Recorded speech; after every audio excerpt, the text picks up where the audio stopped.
Stage Pass, Institute of Gaming. For more details, contact 709396596. Hi, welcome to I dream. Character ఆర్టిస్ట్గా కొన్ని వందల సినిమాల్లో నటించిన నటి రమ్యశ్రీ గురించి పరిచయం అవసరం లేదు. ఆమె మన తెలుగు వారందరికీ సుపరిచితమే. ఈ మధ్యకాలంలో ఆమె పైన దాడి జరగడం, ఆమె తమ్ముడి పైన కూడా దాడి జరగడం, ఆ విజువల్స్ వైరల్ అవ్వడం, ఆ వీడియోల్లో ఆమె కన్నీరు పెట్టుకోవడం మనందరినీ కలిచివేసేసాయి. అసలు ఆమె పైన దాడి చేసింది ఎవరు, ఈ ఘటనకు కారణం ఏమిటి, ఇలాంటి అన్ని విషయాలు మనం రమ్యశ్రీ గారిని అడిగే ఈరోజు తెలుసుకుందాం. ఆమె మనతో పాటు షోలో ఉన్నారు. హాయ్ అండి రమ్యశ్రీ గారు. నమస్కారం అండి. మేడం, మీతో కలిసి ఇంటర్వ్యూ చేయాలని, మిమ్మల్ని కలవాలని చాలా రోజులుగా అనుకుంటూ ఉన్నాను. బట్ ఇలాంటి ఒక సందర్భంలో చేయాల్సి రావడం నిజంగా నేను బాధపడుతున్నాను. ఎందుకంటే మేమందరం ఎంతో ఇష్టపడే నటి మీరు. అలాంటి మిమ్మల్ని ఆ వీడియోలో ఆ పరిస్థితుల్లో చూసి చాలా బాధ కలిగింది మేడం. అసలు ఏమైంది మేడం? ఎందుకు మీరు అలా బాధపడాల్సి వచ్చింది? మీ పైన దాడి చేసింది ఎవరు? మీ క్వశ్చన్ నా మనసులో కూడా వెతుకుతుంది. ఎందుకు దాడి చెయ్యబడేంత స్థితికి రమ్యశ్రీ ఎందుకు వెళ్ళిపోయింది అనేది. నేను ఎందుకు మీడియా ఎందుకు వస్తున్నానంటే, నేను ఆ రోజు చనిపోయి ఉండుంటే మనుషులు ఎలా మాట్లాడుకుంటారంటే, ఏదో చేసి ఉంటుంది అందుకే నడి రోడ్డు మీద నరికేశారు అని చెప్పుకునేవాళ్ళు. ఇంత నా లైఫ్, నా కెరియర్లో గుడ్ ప్లేస్లోనే ఉన్నాను నేను. ఎప్పుడు నా పేరెంట్స్ నాకు ఒక జన్మిచ్చిన తర్వాత ఒక మంచి ప్లేస్లోనే ట్రావెల్ చేశాను తప్ప ఎక్కడ నాకు ఒక రిమార్క్ అనేది లేదు. ఖచ్చితంగా లేదు మేడం. సో ఇది నా లైఫ్. ఇప్పుడు నేను మన మీడియా కాకుండా ప్రజలకి నేను చెప్పకపోతే ఎందుకు నన్ను టార్గెట్ చేశారు, ఎందుకు చంపాలనుకున్నారు అనే దానికి నాది క్వశ్చనే, అసలు క్వశ్చన్ మార్కే. కానీ దీనికి ఆన్సర్ చెప్తాను. సంజయ్ కన్వెన్షన్ శ్రీధర్రావు గారు, నేను ఇప్పటికే చెప్పాను, మళ్ళీ చెప్తున్నాను, ఆయనతో నాకు విరోధం లేదండి. ఆయన ఎవరో నాకు పెద్దగా తెలియదు. ఆయన యాక్టివిటీస్ ఏంటి, ఆయన రేంజ్ ఏమిటి అని నాకు అసలు సంబంధం లేని మ్యాటర్ అది. ఓకే, కామన్గా ఒక మనుషులం ఏమిటి, మనము ఏదో ఒక వ్యాపారమో జాబో ఏదో ఒకటి చేసుకుంటూ ఉంటాం కదా. చేసుకున్నప్పుడు కొంచెం మనం తిని కొంచెం ఏదో ఒక సెక్యూరిటీ చేసుకుంటాం.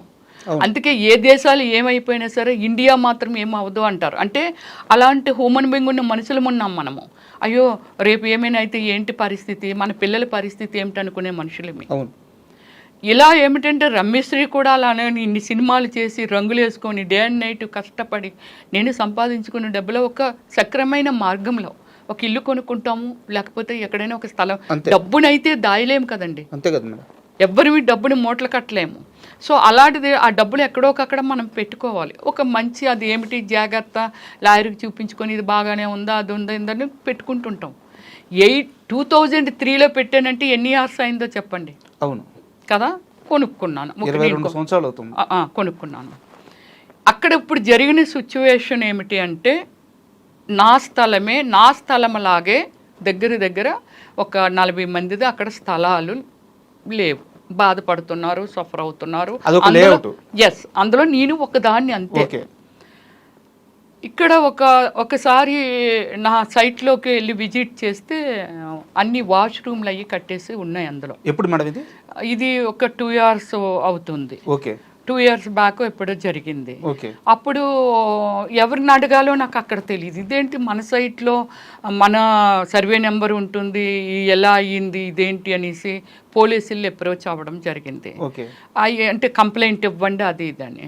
ఎవరి మీద ఇవ్వాలి, ఏమిటి ఇక్కడ ఏం జరుగుతుంది అన్నప్పుడు దేవరాజు గారు అనేసి ఒక ఆయన ఫ్రంట్లోనే ఉంటుంది, ఆయన కూడా డిస్టర్బ్ అవుతున్నారు. ఆయన కంప్లైంట్ ఇవ్వడానికి వచ్చారు. మీరు రమ్యశ్రీ గారు కదండి, మీరు ఏంటి కంప్లైంట్? అవునండి. ఏంటి సార్ ఇది, ఏంటి ఎలా జరిగింది, ఎవరమ్మా? సంజయ్ శ్రీధర్రావు ఇలాంటి పనులన్నీ చేస్తున్నాడు అని చెప్తే దానిలో క్లారిటీ తీసుకొని ఆయన మీద కంప్లైంట్ ఇవ్వడం జరిగింది. సో ఓకే, ఆయన్ని మన ఎఫ్ఐఆర్ కూడా ఫైల్ చేశారు. ఓకే, ఇది ఒక స్టెప్. ఓకే, తర్వాత అది కూల్, అది అయిపోయింది, అన్నీ అయిపోతున్నాయి. అతను నా మీద రెడ్చి పెట్టుకోవటానికి ఒక రీజన్ ఏమిటంటే, ఆ రోజే నేను వచ్చేస్తున్నాను పోలీస్ స్టేషన్ నుంచి వచ్చేస్తున్నప్పుడు మన మీడియా మిత్రులు బయటనున్నారు. ఉండి అంటే ఆల్రెడీ సంజయ్ కన్వెన్షన్ శ్రీధర్ రావు మీద అక్కడ ఒక ఏమిటి ఇది జరుగుతుంది అనమాట, చర్చ జరుగుతుంది. ఈ అన్యాయం అయిపోయిన వాళ్ళు వీళ్ళు ఎవరో కొందరు వచ్చి మీడియాతో అల్చలు లైవ్ బోర్డు వచ్చేస్తున్నాయి. వచ్చేసి నాకు ఇంటికి వచ్చాక కానీ అది నాకు అర్థం అవ్వలేదు. చాలా మంది బాధితులు ఉన్నారు, అది అక్కడ జరుగుతుంది. మన మీడియా మిత్రులకి నేను నోటెడ్ కదా నాకు. సో వాళ్ళు ఏంటి రమ్య మేడం ఇక్కడికి వచ్చారు, మీరు కూడా దీని బాధితులా ఏమిటి అని అడిగితే అయ్యో అదేం లేదు, అది ఏదో నాకు కొంచెం పర్సనల్ ఇష్యూ ఉండి వచ్చాను అని చాలా క్యాజువల్గా చెప్పి వచ్చేసాను. కానీ అక్కడ ఉన్న వాళ్ళు ఉంటారు కదా, వాళ్ళు నేను అందులో ఉన్నదాన్ని నన్ను గుర్తుపట్టలేరా? వాళ్ళు అన్నారు లేదండి రమ్యశ్రీ గారికి కూడా అందులో ఉంది, అందుకే పోలీస్ స్టేషన్కి వచ్చినట్టున్నారు అని చెప్పారు. అక్కడ జరిగిన విషయం ఏంటంటే అలా చెప్పారని నాకు తెలియదుగా. ఆ నెక్స్ట్ డేనో ఎప్పుడో మన మీడియా మిత్రులు మా ఇంటికి వచ్చేసారు. వచ్చి లేదు మీరు దీని మీద స్పందించాలి, మీలాంటి వాళ్ళు స్పందించకపోతే ఇంత అరాచకమా అది ఇది అని అంటే నేను ఒక స్టేట్మెంట్ ఇచ్చాను. ఏమండి అప్పుడే ఆ పిల్లల్ని ఒక డాక్టర్ని రేప్ చేసి చంపిస్తే ఎన్కౌంటర్ చేశారు, నయ్యేమిని ఎన్కౌంటర్ చేశారు. ఓకే, ఒక చెడు చేస్తున్నారు, ఎన్కౌంటర్ చేశారు. దాని గురించి నేను ఏం మాట్లాడానంటే ఏమండి 4 పిల్లలు 5 పిల్లలు మనం ఎన్కౌంటర్ చేశారు డిపార్ట్మెంట్, ఎందుకని తప్పు చేశారు, ఈ తప్పుని అరికట్టాలి, లేకపోతే ఇది అలాగా డెవలప్ అయిపోతుంది, ఎవరు పడితే వాళ్ళు చేస్తారనేగా, అది చెయ్యకూడదనే కదా డిపార్ట్మెంట్ ఈ యాక్షన్ తీసుకుంది. అప్పుడు నేనన్నాను ఏమండి ఆ పిల్లలు ఒక క్రమశిక్షణతో పెరగలేదు, వాళ్ళ తల్లిదండ్రులు వాళ్ళకు ఒక క్రమశిక్షణ చెప్పుండరు, వాళ్ళు ఎడ్యుకేటెడ్స్ కాదు, డ్రింక్ చేసి ఉన్నారు, వాళ్ళ ఏజ్లు కూడా చిన్నవే, అంటే మెచ్యూర్డ్ ఫెలోస్ కాదు. ఒక అవకాశాన్ని వాళ్ళు ఆ అమ్మాయిని ఇలా చేస్తే తప్పని కూడా తెలియని నేచర్ ఉన్న వాళ్ళు అలాంటి వాళ్ళు చేస్తేనే మనం ఎన్కౌంటర్ చేసాము. నయ్యం ఆయన ఏం చేశారో నాకు తెలియదు, ఆయన హిస్టరీ గురించి నాకు అనవసరం. ఎందుకు చేశారో ఒక తప్పు చేశారు, ఇలాంటి మనిషి ఈ భూమి మీద ఉండకూడదు. మరి అలాంటప్పుడు ఈ శ్రీధర్ రావు లాంటి వాళ్ళు, మళ్ళీ చెప్తున్నాను ఈ శ్రీధర్ రావు గారు, ఆ వీడియోని కావాలంటే చూపించవచ్చండి, ఈ శ్రీధర్ రావు లాంటి వాళ్ళు మనుషులు బ్రతుకుంటుండగా, అమ్మాయి చనిపోయింది, పేరెంట్స్ పాపం సఫర్ అవ్వచ్చు, కానీ మనుషులు బ్రతుకుంటుండగా ఒక 100 మందినో లేకపోతే ఇంకో సొసైటీ వాళ్ళు ఇంకొకళ్ళో ఇలాంటి కార్యక్రమాలు చేస్తూ మానసికంగా వాళ్ళని చంపేస్తూ నిద్ర లేకుండా వాళ్ళ హ్యాండ్లకి వీళ్ళ లైఫ్ని తీసుకొని ఇంత ఇబ్బంది పడుతున్న వాళ్ళని ఎందుకు ఎన్కౌంటర్ చెయ్యకూడదు అని అడిగాను. అప్పటి నుంచి నా మీద గ్రెడ్జ్ పెట్టుకున్నాడు అనే సంగతి మాకు ఎలా తెలిసిందో చెప్తాను. ఒకసారి అందరికీ అందరిది రయేజా వాడికి ఇచ్చేద్దాము, రయేజా వాళ్ళ కంపెనీ వాళ్ళు అడుగుతున్నారు, మీరందరూ రండి అని సొసైటీ వాళ్ళని అందరినీ పిలవడం జరిగింది. సొసైటీ ప్రెసిడెంట్ గారు మనందరం వెళ్దాము అని అంటే మేము కూడా, అంటే నేను ఎప్పుడు చాలా వరకు అటెంప్ట్ చెయ్యనండి వీటికి, అంతా రాకేష్ ప్రశాంత్ అతన్ని కూడా నాతో పాటు ఉన్నాడు కాబట్టి తను కూడా టార్గెట్ చేశాడు అంతే. అంటే మరి అన్ని తనే కదా చూస్తాడు, జనరల్ నాలెడ్జ్ దాని గురించి ఏమిటి, ఇదేమిటి, అదేమిటి అనేది. సో నాకు తెలుసు, కానీ ఒక సెలబ్రిటీగా అన్నిటికీ బయటకు రాలేక తను నేను బయటకి ఎక్స్పోజ్, తను పంపించి తను చూసుకోవడం అంతే. ఒక సపోర్టు, ఒక భార్య యొక్క భర్త ఎలాగ సపోర్టో, లేకపోతే ఒక తల్లిదండ్రులు ముసలైపోతే పిల్లలు ఎలాగ సపోర్టో, వాడు నాకు అలాగ సపోర్టు. సో అలా అప్పుడు రమ్యశ్రీ వాళ్ళు ఎవరైనా వస్తే గెట్ అవుట్, బయట స్పాన్సర్లు వాళ్ళే పెడతాడు. ఎందుకు ఆ వ్యవస్థ అతనికి ఎందుకో నాకు అర్థం కాదు. నువ్వు వ్యాపారం చేసుకుంటున్నావు, కూలి చాలా మంది చేస్తున్నారే. రామేశ్వరరావు గారు సింపుల్గా నడిచి వెళ్ళిపోతారు, సీఎం గారు కూడా నాకు అసలు ఇది అక్కరే లేదని టైప్లో ఉంటారు. ఆయన బొమ్మలు పెట్టడం ఏంది, ఆయన లేఅవుట్ కాదు కదా, అది కాదు. ఇప్పుడు లేఅవుట్ ఇక్కడ కాదండి, ఆయన ప్లేస్లో ఒక మీటింగ్ పెట్టిన, మీరు అందరూ రండి, రయేజ్ ఆయన ఆధ్వర్యంలో ఆయన ఏదో ఎక్కడో ఒక ప్లేస్ డిసైడ్ చేస్తే అక్కడికి వెళ్ళారు. అప్పుడు ప్రశాంత్ అదే వద్దని అబ్జెక్షన్ చెప్తున్నాడు అంటే పాపం అందులో ఒక 5 ఏం చేశారంటే అదేంటది సొసైటీలో అందరూ ఉన్నవాళ్ళమే ప్లాట్స్ ఉన్నవాళ్ళే అతను వద్దని చెప్పడం ఏంటి అతని మీద ఇది చేయడం ఆయన మేము రామనుకొని ఒక 5-6 మెంబర్స్ వెనక్కి వచ్చేసారు. ఓకే ప్రశాంత్ గారు సారీ అండి మీరు ఏమనుకోవద్దు తను ఏం మాట్లాడారండి ఇది బయటకైతే మనకు రాదా ఏమిటి చెప్పలేమా ఏటి మీకు అనేసి అది చెప్పి వెళ్ళారు వాళ్ళు ప్రెసిడెంట్ అలాగే వెళ్ళారు. సో తను ఏదో 2,70,000 రేటు పెట్టాడు. తర్వాత ఏదో అక్కడ ఏదో ఒక డిస్కషన్ జరిగింది. ప్రశాంత్ని రమ్యశ్రీ తాలూకొల్లి లోపలికి రానివద్దనే దగ్గర మాకు అర్థమైంది మా మీద నేను ఆ స్టేట్మెంట్ ఇచ్చాను కదా అందుకు ఈయన గ్రెడ్జి పెట్టుకున్నారు అనేది. ఓకే ఓకే ఇది ఒక క్లోజ్ కామన్ అది అయిపోయింది. ఓకే ఏదో నడుస్తుంది మన ప్లాట్ ఏంటి అందరం డిస్కషన్ చేసుకుంటాము మాట్లాడుకుంటాము. ఆయన ఉద్దేశంలో ఒకరికొకరు ఎవ్వరూ మాట్లాడుకోకూడదు టచ్లోకి వెళ్ళకూడదు ఏమీ చెయ్యకూడదు. ఓకే ఒక యుద్ధం చేస్తే యూనిటీ ఉండకూడదు అతనికి ఉండకూడదు. ఒక యుద్ధం చేస్తే యూనిటీ కదా సైనికులందరూ తలపడితేనే కదా అవును మనం సక్సెస్ అయ్యేది సాధించేది. ఇరుగు పొరుగు అనేది దేనికి మేడం ఎందుకుంటారు ఆ ఇరుగు పొరుగు కూడా కలవకుండా ఎవరికి వాళ్ళని ఇండివిజువల్ గా బ్లాక్ మెయిల్ చేసి బెదిరిస్తూ ఉంటాడు. ఇది మేము మాట్లాడుకుంటుంటాం కదా ఏమండి నాకు ఇలాగ అయ్యిందండి ఏమండి నాకు ఇలా కాల్ వచ్చిందండి ఏంటోనండి ఈ జీవితాలు ఏమిటోనండి సఫర్ అయిన వాళ్ళు మా లిస్ట్ వరకు బయట ఇంకా 1000 మంది ఉన్నారేమో పెద్ద వాళ్ళు ఉన్నారేమో నాకు తెలియదు కానీ బట్ ఈ సిచ్యువేషన్ని మేము మాట్లాడుకుంటూ ఉండేవాళ్ళం. ఇలా కాల్ వచ్చిందండి రమ్య గారు ఇదండి అని బాధపడిన వాళ్ళు కొందరు హార్ట్ అటాక్ వచ్చి చనిపోయిన వాళ్ళు ఇలాగా ఆ టీంలో ఉన్నారు. ఓకే ఇప్పుడు మార్నింగ్ కార్ యాక్సిడెంట్ జరిగింది కదండి ఇన్సిడెంట్ జరిగింది కదా మేడం. ఆఫ్టర్నూన్ నేను మార్నింగ్ నుంచి ఏం చేస్తున్నానంటే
Backstage Pass, Institute of Gaming. For more details, contact 7093965965.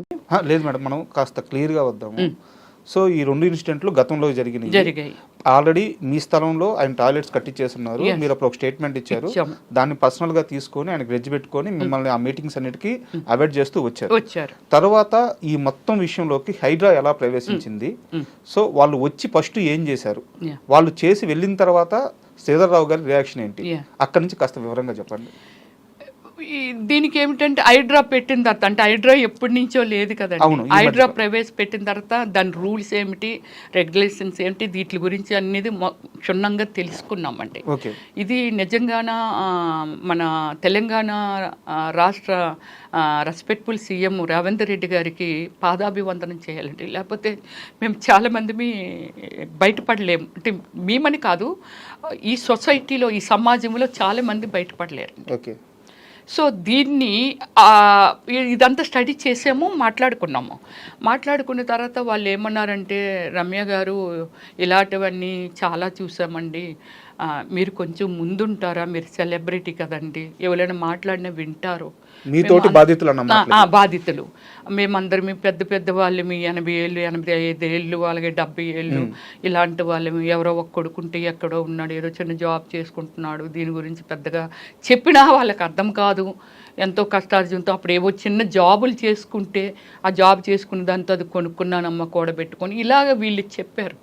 నన్ను నా హ్యూమన్ బీయింగ్, నా వ్యక్తిత్వం అనేది ఒకటి లోపల ఉంది కదా, అది నన్ను ఏమంటారు దాన్ని ఎంకరేజ్ చేసింది, ఒక స్టెప్ ముందుకు పడేలా చేసింది. అయ్యో మనం వీళ్ళకి ఏదో మనం చెయ్యాలి, అందులో నేను కూడా ఉన్నాను, నేను బాధితురాలనే, బట్ నేను ఏదో చెయ్యాలి వాళ్ళ కోసం అనే ఒక ఫీలింగ్ కలిగింది నాలోని. కలిగి అయితే సరే మనం హైడ్రాకి వెళ్దాం అంటే, మాది అక్కడ ల్యాండ్ ఎవరిది అనేది ఐడెంటిఫై చేయని విధంగా కలిపేశారు. యాక్చువల్లీ శ్రీధర్రావు ఎప్పుడు వచ్చాడంటే, శ్రీధర్రావు అనే వ్యక్తి 2014 నుంచి కొనడం మొదలుపెట్టాడు. నేను 2003లోనే కదా కొనుక్కున్నాను, 2014లో అతను కొనడం మొదలుపెట్టాడు. అందులోని 1 వేసో 2 వేసో ఎవరో వాళ్ళ ఇబ్బందులు కొలిది అమ్మిస్తుంటేనో, లేకపోతే అతను ఏమి ఎక్స్ప్లెయిన్ చేశాడో మనకు చెప్పాను కదండి, పక్కింటి వాళ్ళ గురించి మనకు సంబంధం లేదు, వాళ్ళ ఆపదలో ఉన్నారంటే మన ఒక మానవత్వంతో ఏదైనా చెయ్యాలేమో కానీ పక్కింటి వాళ్ళు ఏం చేసుకుంటున్నారు, ఏం కెలుక్కుంటున్నారో మనకు సంబంధం ఉండకూడదు. ఇది good human being. So okay, అతను ఏం కొనుక్కుంటున్నాడో మనకు అనవసరం, కొనుక్కుంటున్నారు, అమ్ముకుంటున్నారు, వెళ్ళిపోతున్నారు. నన్ను కూడా చాలా టైమ్స్ అడిగాడు అమ్మేమని, అంటే అతను కాదు, అతను అడగడం జరిగితే నేను అమ్మను, నేను నా ఇన్ ఫ్యూచర్ నా సినిమాలన్నీ అయిపోయిన తర్వాత ఓకే నేను దీన్ని ఇలా చేసుకోవాలి, ఇలా చేసుకుంటే ఎంత 23 సంవత్సరాలు అయ్యింది నేను కొనంటే, ఆల్మోస్ట్ నా కెరియర్ పీక్లో ఉన్నప్పుడు కొనుక్కున్నానండి. సో ఇప్పుడు నాకు సినిమాలు లేవు. యాక్చువల్లీ ఓమల్లి సినిమా తర్వాత నాకు నేనుగా డిసిషన్ తీసుకొని సినిమాలో ఆపాను. ఇప్పుడు నేను ఎలా బ్రతకాలి, ఏం తిని బ్రతకాలి, నాకు సినిమాలు నా ఆధారమే ఇదండి. నేను దొంగతనం చేయను, తప్పు చేయను, ఏమి చేయను, మరి నేను ఎలా బ్రతకాలి, దాన్ని ఏదో ఒకటి చేసుకునే కదా నేను బ్రతకాలి. నాలాగానే ప్రపంచం మొత్తం మీద ఎవరైనా ఇదే చేస్తారు. రమ్యశ్రీ ఎలా ఆలోచిస్తుందో అలానే చేస్తారు కదా. ఇప్పుడు దాన్ని అమ్మమంటే నేను అమ్మనని చాలా టైం చెప్పాను. ఓకే, ఇది అయిపోయింది కదా. 2014లో ఆయన వెంచర్లోకి జాయిన్ అయ్యాడు. జాయిన్ అయ్యి కొంటూ వచ్చి అందరినీ డిస్టర్బ్ చేస్తున్నారు. సో మీరు దాని మీద ఫైట్ చేశారు. స్టార్టింగ్ లో లేదండి డిస్టర్బ్ చేయటం, తను కొనుక్కుంటున్నాడు అంతే, ఎవరో కొనుక్కుంటారు, మనకేం తెలుస్తుంది కొనుక్కోవడం అనేది. మనల్ని అడుగుతున్నాడు కాబట్టి, ఏమండి అక్కడ శ్రీధర్ రావే ఒక 50 కొనేసాడు అంటే, అతను 3 కొన్నాడు అనుకోండి, 50 కొన్నానని చెప్పేవాడు. ఒక 15 ఎన్నో కొన్నాడు అనుకోండి, 100 కొన్నానని చెప్పేవాడు. రియల్ ఎస్టేట్ లో ఉండే గేమ్స్ ఆ గేమ్స్ మనలాంటి అమాయకులకి మనకి ఎలా తెలుస్తుంది, తెలియదు కదా. సో ఇది అప్పుడు మనము హైడ్రాని అప్రోచ్ అవ్వడం జరిగింది. అందరూ వచ్చారు. ఎన్ఆర్ఐలో అక్కడ వాళ్ళు మెయిల్స్ పెట్టారు, ఇదంతా చేశారు. సో ఇక్కడ వాళ్ళు ఒక 5 ఫ్యామిలీస్ వెళ్ళాము. నా చుట్టూ ఉన్న వాళ్ళందరూ పెద్దోళ్ళండి, ముసలోళ్ళు. ఆ పూట బిస్కెట్ తినకపోతే ఇలా ఒడికిపోయేవాళ్ళు. బట్ నాకు చెయ్యాలనే డేర్ అనమాట, వీళ్ళకి ఏదో చెయ్యాలి, అక్కడ ఏదో ఒకటి తేల్చాలనేదే నా ధైర్యం. సో వెళ్ళి మేము ఒకటే అడిగాము, రంగనాథన్ సారు మార్నింగ్ వెళ్ళామండి 10 o'clockకి. వెళ్ళిన వాళ్ళు ఆ రోజు నైటు ఫస్ట్ ఒక కంప్లైంట్ ఇచ్చామండి. ఇచ్చిన తర్వాత మళ్ళీ వెళ్ళామండి. మళ్ళీ వెళ్తే టైం ఇచ్చారు సారు, కమిషనర్ సార్. మార్నింగ్ వెళ్ళిన వాళ్ళని మిడ్ నైట్ 12 వరకు మేము ఉన్నామండి. సార్ అంటే యాక్చువల్లీ మనం ఒక్కరమే కాదు కదండి, కొన్ని కోట్ల మందికి రెస్పాన్సిబిలిటీ. సో ఓకే, ఎంతో అయింది 7:30 ఎంతో అయింది సార్ వచ్చేసరికి, 8 o'clock అయింది మీటింగ్ స్టార్ట్ అయ్యేసరికి. సో అప్పటి నుంచి మనకి 12 o'clock వరకు ఒక డిస్కషన్ అండి. శ్రీధర్ రావు గారిని ఇన్వైట్ చేశారు. ఎస్, వీళ్ళు ఒక కంప్లైంట్ రేజ్ చేశారు, మీ తరపున మీరు ఏం చెప్తారో రండి అని. సో అది ఫార్మాలిటీ. ఆయన రారండి, రాలేదు, రారు కూడా. వాళ్ళ లాయర్ని పంపించారండి. వాళ్ళ లాయర్ ఆర్గ్యూ, ఒక కమిషనర్ లాయరు ఈజ్ ఓకే, లా చదివింది, ఒక ఫస్ట్ పర్సనల్లీ ఎడ్యుకేషన్ కంటే ముందు ఒక క్రమశిక్షణ మనిషిలో ఉండాలి. ఆమె ఎడ్యుకేషన్నే మాట్లాడింది, క్రమశిక్షణతో మాట్లాడలేదు. మేమందరం అక్కడ జిహెచ్ఎంసీ వాళ్ళ ఆఫీసర్స్ ఉన్నారు, టౌన్ ప్లానింగ్ వీళ్ళందరినీ పిలిచారు సార్. వాళ్ళని కూడా మాకు తెలియదండి. తర్వాత డిస్కషన్లో తెలిసింది, ఓహో వీళ్ళు ఈ డిపార్ట్మెంటా, వీళ్ళు ఈ డిపార్ట్మెంట్ అనేది తర్వాత మేము చూసామే, కానీ మాకు ఫస్ట్ తెలీదు. బిగ్ స్క్రీన్ పెట్టారండి, బిగ్ స్క్రీన్ పెట్టి 80s కూడా వెళ్ళి ఈ లేఅవుట్ ఏంటి, దాని ముందు అక్కడ భూమి ఏంటి, అది ఎవరిది, ఎక్కడిది, ఎలాగ వీళ్ళు వెంచర్ వేశారు, ఏమిటి ఈ ప్లాట్ చేశారు, ఏమిటి దీనికి రోడ్లు ఏమిటి అనేది చాట్లైట్లో చూసారండి. అది చూస్తూ వీళ్ళని పిలుస్తూ అడుగుతుండే వాళ్ళు, ప్రతిదీ డౌట్ ఉంటే, సార్కి డౌట్ ఉంటే వాళ్ళని ఉన్న డిపార్ట్మెంట్లో క్లారిఫికేషన్ తీసుకునేవాళ్ళు. తీసుకొని ఆ అమ్మాయిని క్వశ్చన్ చేస్తే మాకే అర్థం కానివి, మాకు నవ్వొచ్చేది అమ్మాయి చెప్తున్న క్వశ్చన్స్. అంటే మేము అనుకున్నాం, ఓ శ్రీధర్ రావు గారి ట్రైనింగ్ కదా, ఓకే అలాగే మాట్లాడుతుందేమో అని అనుకునేవారు. ఇవి రూల్స్ కాదు సార్, ఎనీథింగ్ క్లారిటీగా అడుగుతూ మాట్లాడుతుంటే మాకు అర్థమైపోయేది. అదేంటి అలా చెప్తావు, రోడ్స్ కన్నా ఆ రోడ్లే లేవు సార్, అది అడవు సార్. మరి దానికి అప్రోచింగ్ రోడ్ చూపించుకున్నా లేఅవుట్కి పర్మిషన్ ఇవ్వరు కదా, అంతే కదా, ఇవ్వరు కదా. గవర్నమెంట్ అంటే ఈమె స్థాపించిందో, శ్రీధర్ రావు స్థాపించిందో, నేను స్థాపించిందో కాదు కదా, అన్నీ ఉంటాయి కదా. ఎదురుగా రోడ్లు కనపడుతున్నాయి, రోడ్లు లేవంటావు, ఒక నీళ్ళ ప్లాట్ లేదంటావు, వాళ్ళ ప్లాట్ లేదంటావు, ఇక్కడ ల్యాండ్ లేదంటావు. నీకు తెలుసా, ఒక 20 ఎకరాలో 100 ఎకరాలో 2 ఎకరాలో ఎకరంలోనైనా ఒక లేఅవుట్ని కూర్చోబెట్టాలి అంటే, ఎస్ ఇది 300 గజాలు, ఇది 200 గజాలు, ఇది 100 గజాలు, లేకపోతే అన్ని 300 గజాల్లో, ఎస్ ఇక్కడ చిన్న పార్క్ రావాలి, ఇక్కడ చిన్న నుయ్యి రావాలి, నీళ్ళు కావాలి అంటే స్థలం వదలాలి, రోడ్లు ఉండాలి. మరి మనుషులు ఎలా, ఈ ప్రపంచంలో మనుషులు ఎలా ట్రావెల్ చేస్తున్నాం, ఎక్కడికి వెళ్తున్నాము, రోడ్లు ఈజ్ ఎ మస్ట్. రోడ్లు లేవని ఆమె ఆర్గ్యూ, రోడ్లు లేకుండా వెంచర్ ఎలా వేస్తారు, బాంబే హైవే రోడ్డే లేదనేసింది అమ్మాయి. అయితే ఇది అక్కడ ఆర్గ్యూ జరుగుతుంది. మాకు కూడా నవ్వు వచ్చింది, ఓకే అయిపోయింది. నెక్స్ట్ డే పాపం వచ్చి క్లారిటీ తీసుకొని, మా ప్రమేయం ఏమీ లేదండి, ఓకే రోడ్డులు ఏమిటి వాళ్ళు చూశారు కాబట్టి అక్కడి నుంచి అన్నీ చూసుకుంటూ కంప్యూటర్లు అన్నీ చెక్ చేస్తూ చాట్లైట్లో చూస్తూ ఎక్కడ రోడ్డు వచ్చింది, ఎలా వచ్చింది, రోడ్డు మీద ఎక్కడ కట్టేశారు ఆక్రమించుకొని, అవి మాత్రము వాళ్ళు కొలాప్స్ చేశారు. హైడ్రా రోడ్లు మార్పింగ్ చేశారు. ఇది ఎప్పుడు మేడం జరిగింది? ఇది 1 month, ఎగ్జాక్ట్లీ 1 month. సో మీరు ఒక 2 years నుంచి ఫైట్ చేస్తే 1 month 2 years నుంచి హైడ్రాతోనూ ఇంకోతో ఫైట్ చేయలేదు. కలిపేసుకున్నాడు, మనం ఎవరు అడగాలో ఏం చేయాలో మాకైతే. సో ఒక 2 years నుంచి మీ స్ట్రగుల్ కి 1 month బ్యాక్ హైడ్రా వచ్చిన తర్వాత ఒక పరిష్కారం లభించి వాళ్ళు వచ్చి ఆ అక్రమ కట్టడాలన్నీ కూల్చి ఓకే రోడ్లకు మార్పింగ్ చేశారు. ఓకే, ఓవర్ నైట్ లో చూడు, ఒక గవర్నమెంట్ అంటే ఒక హైడ్రా గవర్నమెంట్ స్థాపన, అది ప్రైవేట్ లాగా శ్రీధర్ రావో లేకపోతే రమేశ్వరో కాదు, అక్కడ ఒక గవర్నమెంట్ ప్రవేశపెట్టింది, ప్రజలకు ఇక్కడ న్యాయం జరగాలి, ఇన్ ఫ్యూచర్ రోడ్లు ఆక్రమిస్తే ఎలా వెళ్తాము, ఒక వర్షం వస్తే చెరువులు మొత్తం ఆక్రమించిస్తే మరి నీరు ఎక్కడికి వెళ్తుంది, ఇప్పటికే పొంగిపోయి వర్షాకాలం వస్తే చనిపోతున్నారు. ఇది ట్రూ. ఒక గవర్నమెంట్ ఒక మంచి డిసిషన్ తీసుకుంది, ఆ గవర్నమెంట్లోని భాగమే హైడ్రా. దీన్ని కూడా రెస్పెక్ట్ ఇవ్వకుండా నువ్వు ఓవర్ నైట్లో మొత్తం అవన్నీ మూసేవంటే is good think or bad think? రాత్రి మళ్ళీ కట్టేశారా? రాత్రి మూసేసి మళ్ళీ కన్స్ట్రక్షన్ స్టార్ట్ చేసేసాడు ఇమ్మీడియట్లీ. అయ్యో, అదేంటి మేడం, కాస్త క్లియర్గా చెప్పండి మేడం. అదే అక్కడే డిస్కషన్ చేస్తున్నాము, ఇది ఇలాగా అని చెప్పి. సో అది కార్ డాష్ ఇచ్చిన తర్వాత అది అయిపోయింది, ఆ ఎపిసోడ్ అయిపోయిందండి. ఆ ఖుషి అన్న అతను బయటకు పంపించేశారు. స్టార్ట్ చేశారు.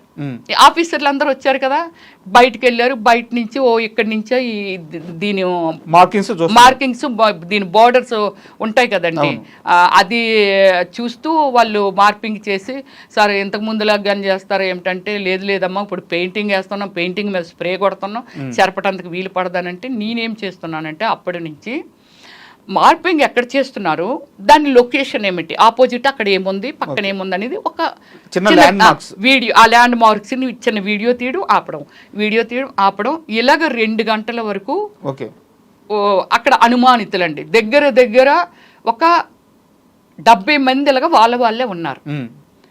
వాళ్ళు ఎందుకుంటారండి, శ్రీధర్ రావు గారిది కదా రెస్పాన్సిబిలిటీ, ఆయనది కదా, ఆయన కొనుక్కున్నాడు, ఆయన చేశాడు. మేము కొనుక్కున్నాము, మమ్మల్ని రమ్మన్నారు, వచ్చాం. హైడ్రా వాళ్ళు వాళ్ళు పిలిచారు, శ్రీధర్ రావు గారు రాలేదు. ఓకే, వాళ్ళ మనిషి అని అంటే మనం అనుకోవడమే అంతే.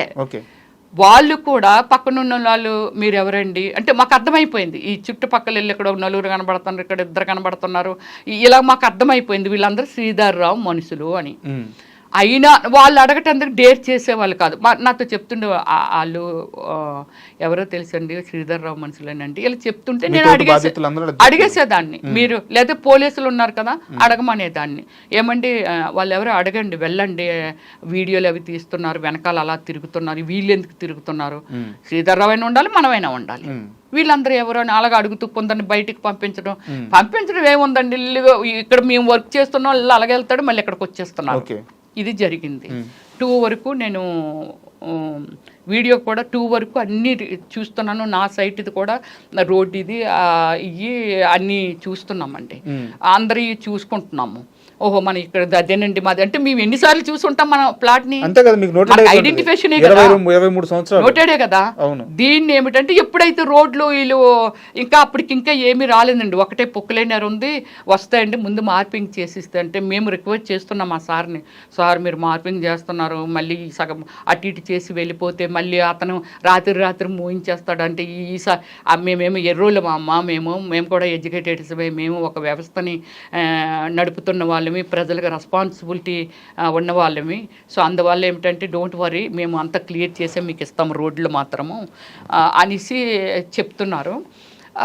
లంచ్ 2 అయింది కదండి, వీళ్ళు వచ్చిన వాళ్ళు ఫ్యామిలీస్ అందరూ పాపం లంచ్ కానీ ఒకరు రమ్య గారు ఇక్కడ ఉందండి, నేను అలాగే రోడ్డు మీదకి వెళ్ళిపోలేను కాబట్టి నేను ఆగిపోయానండి, నాకు నైట్ డిన్నర్ లేదండి, అలాగే మార్నింగ్ బ్రేక్ఫాస్ట్ లేదు, కళ్ళు తిరుగుతున్నాయి. సో ముందు రోజు అంతా షాపింగ్ అంటూ ఢిల్లీ తిరిగాము, అందుకని బాగా స్ట్రైన్ అయిపోయి ఉన్నాను. వెళ్ళిపోయారు వాళ్ళు. వచ్చి తర్వాత నేను సిఐ గారికి ఒక వీడియో చేశాను, ఏమండి ఇదండి ఇక్కడ ఇలాగా హైడ్రా వాళ్ళు వీళ్ళందరూ కలిసి ఇలా చేస్తున్నారండి, ఇదండి శ్రీధర్ రావు గారి యాక్టివిటీస్ ఇలా ఉంటాయండి, సో ఇదిగోండి నా ప్లాట్, ఇదిగో ఇక్కడ ఉందండి నాది, సో ఇలాగా కొంత ఏదో మాట్లాడి, సో ప్రజలు కూడా అంటే ఈరోజు నాకు జరిగింది రేపు ఇంకొకరికి జరగొచ్చండి, ఇది ప్రజలు కూడా అవేర్నెస్ రావాలండి అని ఒక వీడియో చేస్తున్నప్పుడు మార్నింగ్ నుంచి నేను శ్రీధర్ రావు మనిషిని కాదు అని చెప్తూ, ఈ ఫ్లాట్లో ఒక ఫ్లాట్ ఓనర్ వాళ్ళ అన్న కొడుకునని చెప్తూ తిరుగుతున్నాడండి. ఒక అతను కూడా నా వీడియోలో ఉన్నాడండి. పేరు మేడం ఐ డోంట్ నో, పేరు అది మనకు తెలీదు. నా వీడియోస్లో ఉన్నాడు, ఎక్కడికక్కడ లాంగ్ వీడియోలు తీసేదాన్ని, ఎక్కడెక్కడ ఎవరు తిరుగుతున్నారు అని ఆ వీడియోలు తీసేదాన్ని, ఇవన్నీ చేసేదాన్ని. సో అది దానిని ఫోన్ని కొట్టి అంటే సిఐ గారికి ఫోన్ చేసి లంచ్కి వెళ్తాం సార్ అని మా డ్రైవర్కి ఫోన్ చేసి, నువ్వు రోడ్డుకి వచ్చి అమ్మ నువ్వు ఎటు పక్కున్నావో, ఇలాగ బస్ స్టాప్ ఉంది కదా ఫస్ట్ ఎంటర్ పెట్రోల్ బంక్ పక్కని, ఇటు పక్క ఆగమ్మా వచ్చేస్తామని చెప్పి అతను ఫోన్ చేస్తే అతను వచ్చాడు. ఇది బస్ స్టాప్ ఇటు శ్రీధర్ రావు సంజయ్ కన్వెంట్ శ్రీధర్ రావు గారు పెట్రోల్ బంక్ అండి, ఇటు పక్క వచ్చి బస్ స్టాప్ అవతల, మరి బస్ స్టాప్ ఏదైనా బస్సు ఆగితే ప్రాబ్లం అని బస్ స్టాప్ అవతల పెట్టాడు. మేము క్యాజువల్గా నడిచి వచ్చేస్తున్నాం. ఇంత డిస్టెన్స్లో రాకేష్ నడుస్తున్నాడు, మా తమ్ముడు. నేను ఇక్కడ నడుస్తున్నాను, మామూలు ఫోన్ నేను పట్టుకున్నాను, వాడు అప్పుడు దాకా సిఐతో మాట్లాడాను కదా, సో నడుచుకుంటూ వెళ్ళిపోతున్నామండి. ఇటు నుంచి అనమాట 2 కదా అది, అటువైపులో ఆపోజిట్లోనే పోలీస్ స్టేషన్, ఈ ఆపోజిట్ ఇది. మనం ఇలాగ వెళ్ళిపోతున్నప్పుడు మామూలు ట్రాఫిక్ కదా, వస్తున్నాయి కదా వెహికల్స్, చూస్తాం కదా. ఏదైతే అంటే మార్నింగ్ ఆ ఇన్సిడెంట్లో నేను సేవ్ అవ్వడం, ఆ దీనిలో అతను చూడడం ఈ రోజు మేము బ్రతుకు బట్ట కట్టామండి. సో ఉదయం మిమ్మల్ని కారుతో గుద్దుపోయిన ఆయన ఫేస్ మీరు చూస్తున్నారు కాబట్టి చూసాం కాబట్టి ఆ ఫేస్ ని బండి డ్రైవ్ చేస్తున్నాడు, వెనకాతల సన్నగా ఒక అతను ప్రశాంత్ కొంచెం ముందు వాళ్ళు చూడలేదండి. కత్తి గుడ్డ తెలుసు కదండి, ఇన్ని సినిమాలు చూస్తున్న దాన్ని, సినిమాలు చేస్తున్న దాన్ని, డైరెక్షన్ చేసిన దాన్ని నాకు తెలియదు. అది ఎప్పుడైతే చూసాను ప్రశాంత్ పరిగెట్టు అని చెప్పి నేను ఆ బండిని ఏం చేశానంటే పుచ్చేసానండి. అంటే ఇలా తోసేసేటప్పటికీ వాళ్ళు ఈడి బండిని పట్టుకొని ఉన్నాడు, అతను పడిపోయాడండి. ఆ కత్తి పట్టుకొని ఆ కత్తి కిందన పడ్డం వరకు నేను చూసాను. బైక్ మీద వచ్చారా? బైక్ మీద, ఓకే, 2-వీలర్ మీద వచ్చారు. ఓకే, వెనక నుంచి మామూలు ట్రాఫిక్ వస్తుంది కదా, ఇద్దరు బళ్ళు సడన్ గా ఎప్పుడైతే తోసినా వాళ్ళు ఆగిపోతాయి కదా. పెద్ద పెద్ద అరుపులండి. నేను ఏమండి మీరు అందరూ ఎడ్యుకేటెడ్స్ అండి, చంపేస్తున్నారండి, రోడ్డు మీద నరికేస్తున్నారండి, ఇలాంటి మీరు చూసారు కదండి, చాలా కాపాడండి, మమ్మల్ని కాపాడండి అని చాలా బిగ్గరగా ఒక అనాథలాగా, ఒక తల్లి లేని బిడ్డలాగా రోడ్డు మీద అరిచారు. This is true. ఎవరైనా ఒకవేళ వీడియోలు తీస్తే యూట్యూబ్లో పెడితే ఉంటుందండి. ఎంత గట్టిగా రిక్వెస్ట్ చేశానంటే ఎవ్వరూ రాల. సమాజం ఎలా అయిపోతుంది ఇప్పటికే చూడండి, ఎవ్వరూ రాలేదండి. ఆ ఇద్దరు మాత్రము కొంచెము ఆ బండిని ఆపేసి హెల్మెట్స్ అవి పెట్టుకున్నారు వాళ్ళు. హెల్మెట్ అది పెట్టుకున్నారు. వెంటనే ఈ కత్తి మరి వాళ్ళు తీసారా, మళ్ళీ ఈడే తీసి పట్టుకొని పారిపోయాడో తెలియదండి. ఈ వైట్ షర్ట్ వేసినాడు ప్రశాంత్ ముందు పరిగెడుతున్నాడుగా, మళ్ళీ వెనక్కి వచ్చేసాడు. నేను ఇక్కడ ఉండిపోయాను కదా, మళ్ళీ వెనక్కి పరిగెట్టి వచ్చాడు. ఈనాడు చూశాడు కదా, ఇతను వైట్ షర్ట్ వేసుకున్నాడు. ఇద్దరు ఫైట్ చేస్తున్నారు, నేను చేస్తున్నాను. డ్రైవర్ రాలేదండి. డ్రైవర్ నా brother Prashant Rakesh Kumar. Okay, Prashant Rakesh Kumar. So నేను అరుస్తున్నాను, వాడు అరుస్తున్నాడు. ఈ వైట్ షర్ట్ వేసుకున్నాడు, పీక్ ఇలాగా నొక్కేసి ఇలా పట్టుకొని దీన్ని పుచ్చేసిస్తుంటే వాడు కళ్ళు ఇలాగా తేలేసేస్తున్నాడండి. పైనుంచి అప్పటికి ఒక 6-7 ఈ క్రికెట్ బ్యాట్ పట్టుకొని పరిగెట్టుకుంటూ వస్తున్నారండి. అందులో ఈ 6-7 నేను క్లియర్గా చూడలేదు, కానీ అందులో ఒకడు అక్కడక్కడ చిన్న డిజైన్ ఏంటి లైట్ ఎల్లో ఉంటుంది ఆ షర్టు. నా వీడియోలో పడ్డాడు అతను అక్కడ, నేను లాంగ్ తీసినప్పుడు. వాడి చేతిలో బ్యాట్ ఉంది. వీళ్ళు పరిగెట్టుకుంటూ వచ్చి ఆ బ్యాట్ పెట్టి వీడు పీక నొక్కాడు కదా, దాని మీద ఇలా వెయ్యాలని అనుకున్నప్పుడు నా మధ్యలో వెళ్ళి వీళ్ళిద్దరు బయట వాళ్ళు ఉన్నారు, వాళ్ళు చెయ్యి పెట్టి ఇలా లాగుతున్నారు. నేను ఈ చేతిని ఇరుస్తున్నాను. ఇంక చాలా మంది వచ్చారు కదా, 6-7 వాళ్ళందరూ వచ్చి నన్ను ఇలా నొక్కి నేను కిందకి జారిపోతుంటే మొత్తం ఇదంతా పైకి వెళ్ళిపోయింది. సో రియల్లీ నేను ఇలాంటిది సినిమాల్లో చూసే అలాంటివి నేను తట్టుకోలేను, భయపడతానండి, ఏడ్చేస్తాను సినిమాల్లో కూడా చూసి. ఇది సినిమా, నువ్వే సినిమాల్లో యాక్ట్ చేస్తావు, నువ్వే డైరెక్షన్ చేస్తావు, నువ్వు ఇలాంటి సీన్లు చూసి ఏడుస్తావు ఏంటి, కళ్ళమ్మ నీళ్ళు వచ్చేస్తాయి, ఆటోమేటిక్గా వచ్చేస్తుంటాయి. మీ మీద వచ్చి ఒక 6-8 మంది దాడి చేశారు. సో మీతో పాటు మీ తమ్ముడితో పాటు చుట్టూ ఉన్న వాళ్ళందరూ కూడా ప్రతిఘటించడంతో వెళ్ళిపోయారు. అందరూ బళ్ళు మీద అదే స్థలాల్లోకి వెళ్ళిపోయారు. బట్ ఇక్కడ నా డౌట్ ఏంటంటే దగ్గరలో పోలీస్ స్టేషన్ ఉంది, అంతా జరిగింది పోలీస్ స్టేషన్ దగ్గరలోనే. సో మీరు వెంటనే వెళ్ళి కంప్లైంట్ చేశారు? వెంటనే అప్పుడు మేము ఏం చేసామంటే క్లారిటీగా ఎదురుగా పోలీస్ స్టేషన్ అనేది నా నాలెడ్జ్కి పెద్దగా అనిపించదండి. అంటే నాకు తెలియదు అంత ఇక్కడ పోలీస్ స్టేషన్ ఉందా, ఈ ఏరియాలో అది ఉందా అని అలాగా తెలుసుకోండి. నేను సినిమా చేశాను, షూటింగ్ అయిపోయింది, వెరీ హోమ్లీ గర్ల్ అండి నా ఇంటి లోపలే. ఎవరైనా ఇంటర్వ్యూ అడుగుతారంటే ఒక నీత ఎందుకు మాట్లాడాలి, ఏం చేయాలంటే నీతి మీద మాట్లాడతాను అంతే. సో అప్పుడు మేము ఏమి చేసామంటే డ్రైవర్ని హెల్ప్ తీసుకొని గట్టిగా అరుస్తూ ఎవరు దగ్గరికి రాకుండా, ఎక్కడున్నారు హైదరాబాద్, ఎక్కడున్నారు పోలీసులు అనుకుంటూ పరిగెట్టుకుంటూ వెళ్తే అక్కడ కొన్ని లోపల రెస్టారెంట్లు ఏవో పెట్టాడండి. అవి తిన్నందుకు అక్కడ ఉన్నారో అక్కడ కానిస్టేబుల్ వచ్చాడు. వస్తే ఇది బ్రదర్కి ఇదంతా చిరిగిపోయి ఇదంతా బ్లడ్ ఇదంతా గీసేది అంటే ఆ ఫైట్లో జరిగిందండి. ఫైట్లో జరిగింది. సో అది అప్పుడు నేను అన్నాను అనమాట, ఇలా జరిగింది పదండి మేడము, ఎదురుగుండానే కదా ఇది, ఎక్కడ జరిగింది ఇన్సిడెంట్ అంటే ఎక్కడంటే పదండి కంప్లైంట్, నేనైతే రాను, మీరు ఒక్కలైతే మీ దగ్గర డ్రెస్ మాత్రమే ఉంది, ఆ డ్రెస్ కాదండి మీ దగ్గర గన్ కానీ ఏమీ లేదు, మనం ఇలా వెళ్తూ ఉంటే పొడిచేసే వాళ్ళు ఎవరో 4-5 వచ్చి పొడిచేస్తే చంపేస్తారు, నేను రాను అని ఇదివరకే దాడి జరుగుతుంది కాబట్టి మీరు భయపడిపోయాను నేను. సో భయపడిపోతే లేదు మేడము, నేను లేదు అక్కడికి ఫోన్ చేయండి, ఎవరినైనా పంపించమనండి, ఎవరైనా గడ్డ పట్టుకొని పంపించమనండి, అమ్మో నేనైతే రాను అనేసి భయపడిపోయాను. లేదు మేడము ఈ డ్రెస్ ఉంది కదండి, డ్రెస్ ఏం చేస్తుంది, డ్రెస్ మిమ్మల్ని కూడా పొడిచిస్తే ఏం చేస్తారండి, అయిపోయిన తర్వాత ఎవరు ఏం చేయలేము కదా, ప్లీజ్ అండి ఎవరినైనా పంపించమనండి అంటే ఎస్ఐకో ఎవరికో ఫోన్ చేస్తే నేను పంపుతున్నాను అది ఇదంటే లాస్ట్కి పంపలేదు. ఈయనతోనే లేదు మేడం మీకు నేను సెక్యూరిటీ నాతో మాట్లాడారు, పంపిస్తాను మీకు ఎందుకు రండి, వెహికల్ పంపిస్తాను, ఇప్పుడు ఆ వెహికల్లో రండి అన్నారు, వెహికల్ లేదు ఏం లేదు, ఈ కానిస్టేబుల్ గుండానే ఆయన దగ్గరగా ఆయన ముందుని అలా భయపడుతూ నడుచుకుంటూ పోలీస్ స్టేషన్కి వెళ్ళాం. అక్కడ ఉన్నారండి ఎస్ఐ, ఏం జరిగింది సార్, ఇలాగ జరిగింది సార్, ఇది సార్ విషయం. పాపం కానిస్టేబుల్ అంతా క్లియర్గా చెప్తున్నాడు, సార్ మేడం మార్నింగ్ నుంచి వీడియోస్ అవి చేస్తున్నారు, అనుమానాస్పదంగా ఉన్నోళ్ళు చూడమ్మా అక్కడ ఏదో తిరుగుతున్నారు, ఒకసారి వెళ్ళి అడుగు, ఇదంతా చెప్తున్నారు సార్, ఇలాగా అంటే మేమందరం ఇక్కడ ఉన్నాము, లంచ్ కానీ బయటకు వెళ్తుంటే ఈ ఇన్సిడెంట్ బయట జరిగిందట సార్, మేము ఎవరమే లేము అక్కడ అని చెప్పారండి. డోంట్ కేర్, వెళ్ళి కంప్లైంట్ రాయండి, ఓకే ప్రామిస్ అండి.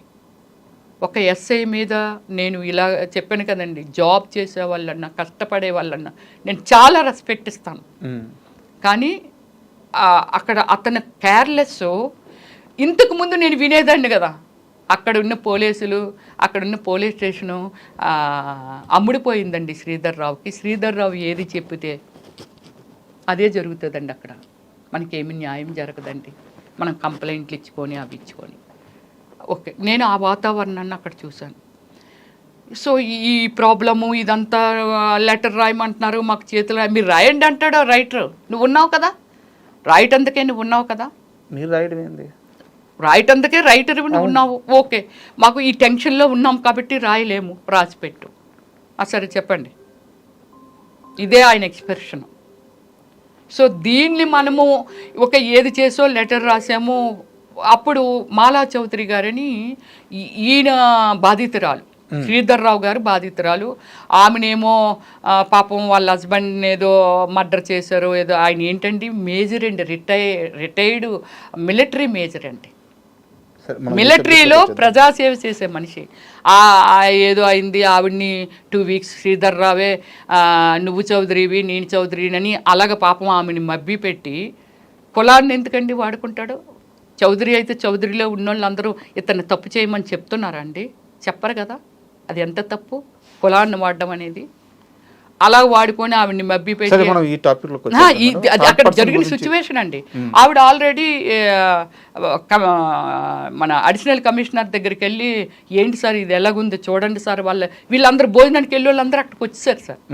వచ్చేసిన తర్వాత ఆయన్ని కలిసి ఇది చెప్తుంది ఆవిడ, మేము పరిగెట్టి వెళ్ళాం, వీళ్ళు ఎక్కడ రెస్పాండ్ అవ్వట్లేదు, వెంటనే ఓ ఇలా జరిగిందా, హైదరాబాద్లో ఉన్నారా, ఎందుకు మరి సెక్యూరిటీ ఇవ్వలేదు అది ఇది అని అనేసి ఒక 25 మెంబర్స్ని ఫిమేలు అడిషనల్ కమిషనర్ గారు, సిఐలు వీళ్ళందరూ లొకేషన్కి ప్రయాణం అవుతున్నారండి.